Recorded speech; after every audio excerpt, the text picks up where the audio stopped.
Hi everyone, it's me again, Cha. Sama kayo sa amin as we go on another food trip here in IKEA, Sheffield. I'm so excited because it's my first time ever to be in IKEA and I haven't been to the one that we have in the Philippines. Diba sa South kasi yon? And as someone who's living in the North, grabe, sobrang nakakatamad talaga bumiyahe because of the traffic. Yeah, and so we saw this IKEA bistro, but it turns out it's only a snack bar. So we head to the second floor and that's where we saw the main restaurant. Yung atake niya para siyang canteen style. So you get what you want and then you pay afterwards. They have rainbow cake, tiramisu, blueberry cheesecake, apple pie, and the one that I got earlier, dime cake. They have cold cuts and sandwiches, and at the end of the line, you have your choice of main dish. So for me, I got the salmon fillet with chips and veggies on the side, and for Hubs, the famous IKEA meatballs. We paid a total of 24.65 pounds or 1,850 pesos. Let's eat! Ito pala yung view namin. It's so nice. The salmon fillet is an 8 out of 10 for me.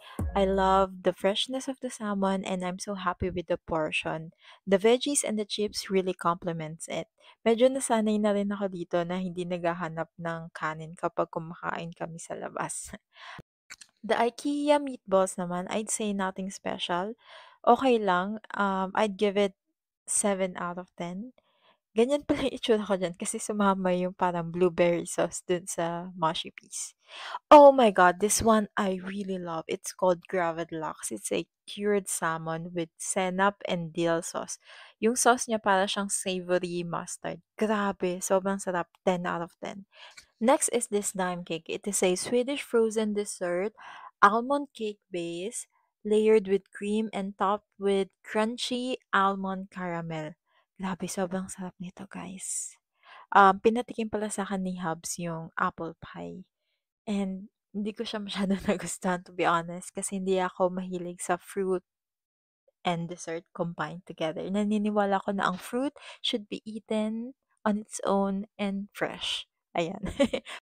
Going back to dime cake, grabe sobrang sarap nito. 10 out of 10. Not too sweet, perfect for titas like me. And we're done. May nakaiwan pa nga na phone sa kabilang table kaya tinawag namin yung staff. Anyway, I hope you enjoyed this video. Thank you. Bye!